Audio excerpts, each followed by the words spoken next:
Hey everybody, welcome back to my channel. If you're new, my name's Joni Young, and today I'm going to show you how to paint this fun and pretty drippy flower abstract.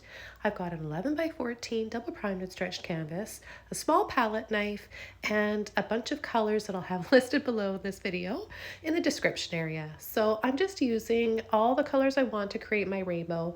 The typical red, orange, yellow, green, blue, and purple. You can use any other variations of the colors that I'm using today. And if you're curious exactly which ones I'm using, just check out that list below and I'll have them all there for you. So all I'm doing is just taking a little palette knife, full strength paint, no water at all, and just applying it generously at the top and then a light little pull and drag so it just gets less and less and lighter towards the midsection of the canvas. I'm going to continue adding the colors slightly overlapping the previous one before. And then I'm going to start to clean off my brush after I'm done using the yellow, and I go into my turquoise and my blue and purple. This is a really fun, beginner-friendly painting that you can do not only with your friends and family, but little kids as well. So I've taught this to all of my students over the years, and every one of them loves this painting, so I really wanted to share it with you guys. Now I have to apologize if I sound a little not myself. I'm recovering from COVID right now, and so I've been taking it easy and resting lots. I've been very tired, and it's difficult for me to be this tired because I'm usually a very productive person and I love to be in my studio painting and creating for you guys.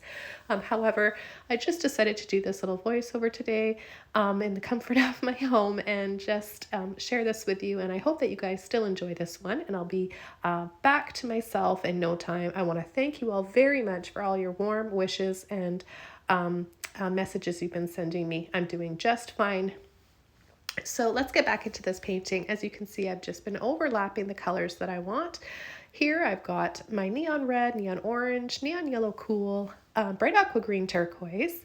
I've got some phthalo blue, and I've also got a light blue violet that I just applied.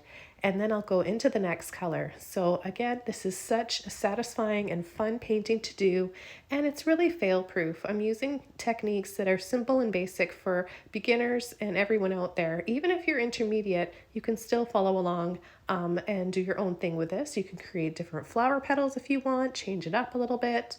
And I'll be doing more painting tutorials like this in the future. Spring is just around the corner, and I'm super excited to share some more floral abstracts with you all.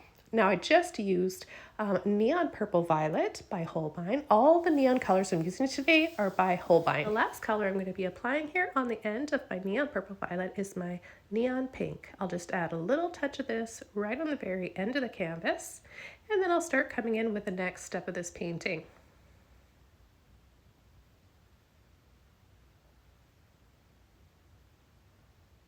Now I want to mention that you don't have to have a palette knife to work on this painting. You can use a paintbrush as well.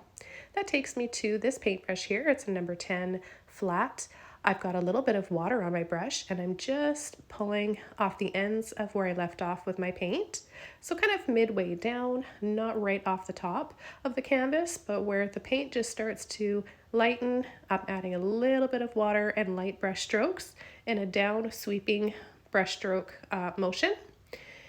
Just to make it look a little bit more faded before we come in and start adding a little bit of drips.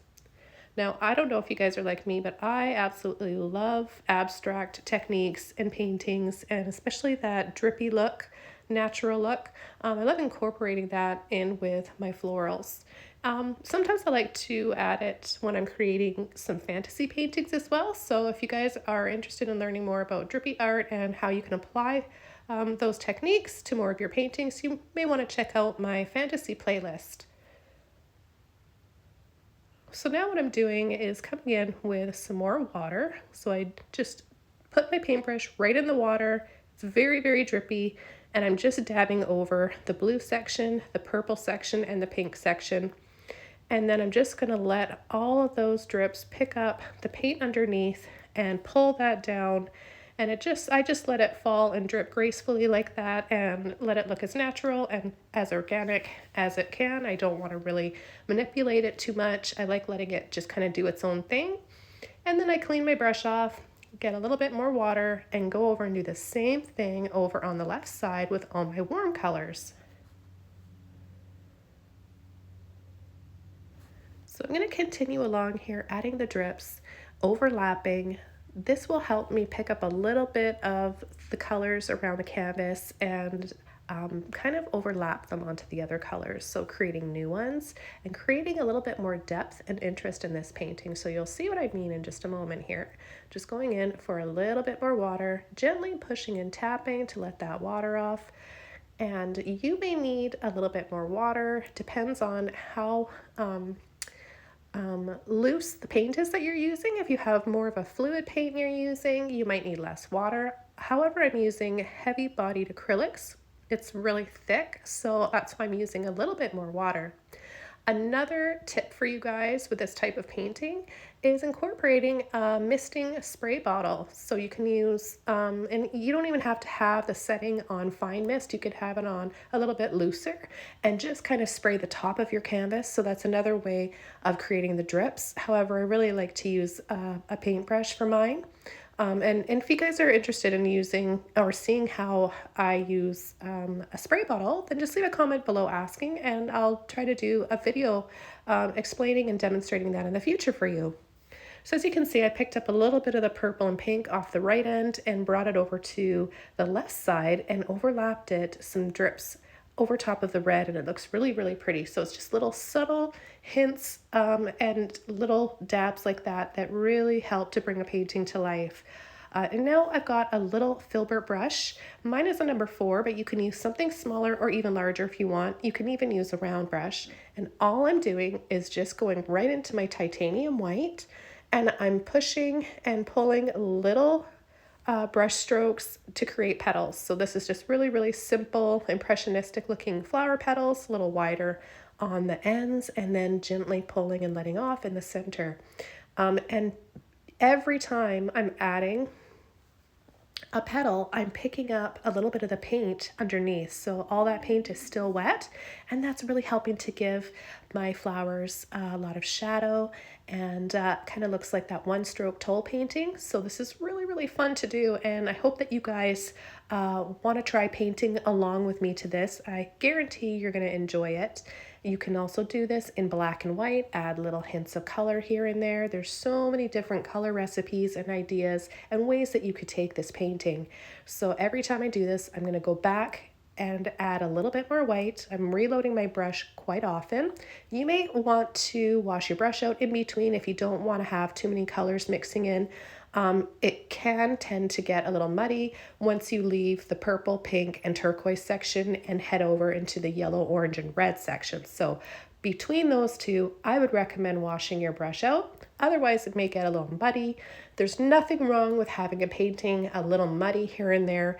But if you don't want to have any brown happen in your painting, then that's what I recommend doing, is just making sure you rinse your brush out once you switch over from the blue, purple, pink over to the red, orange, and yellow.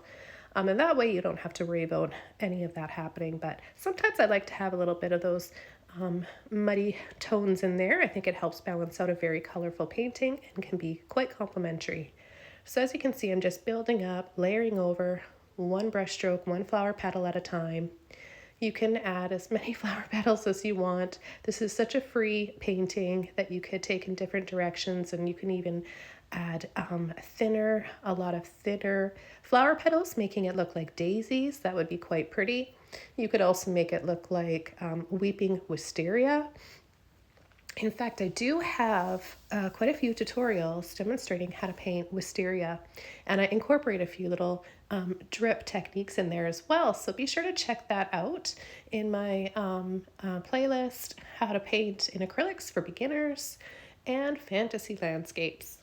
Now, as you can see, I'm working my way over across the yellow to the orange and the red section.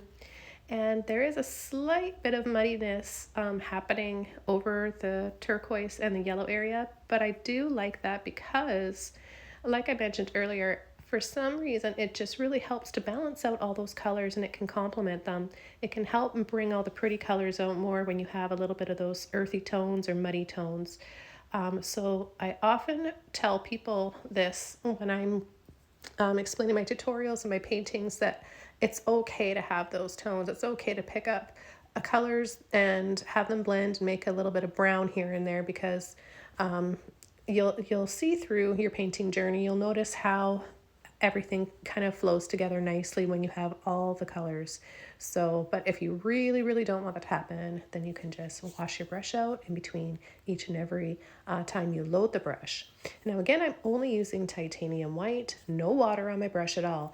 The canvas and the paint underneath is still wet enough that I don't need any more water because we added all that water for our drips. And I am using heavy bodied acrylics, so they're thicker and they stay wet longer. If you're having any trouble with the drying time and keeping up with your acrylics, which I know you are because that is the most popular question and comment that I get, I recommend using a slow drying medium. So this can really benefit you painters out there that like to take your time and relax and not have to worry about keeping up with your acrylics, because they do dry awfully fast. There are a few things that you can do other than using a slow drying medium.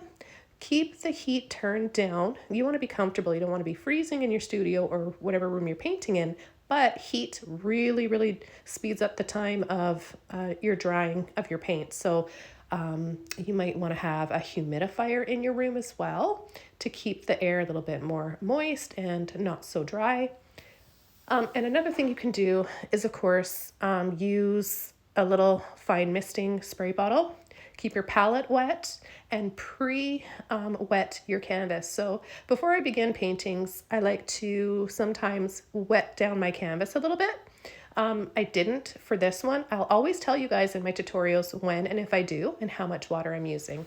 And that goes for all of the steps of my paintings. I'm always going to let you guys know how much water, when I'm adding water to my paintbrushes, if they're dry or not. So always pay attention and don't miss out on any of my tips and tricks for painting throughout my videos. Thank you guys so much for watching, and thanks again for all your well wishes. I'll be 100% back to normal very soon. I can't wait to share more with you. Take care, everybody. Bye.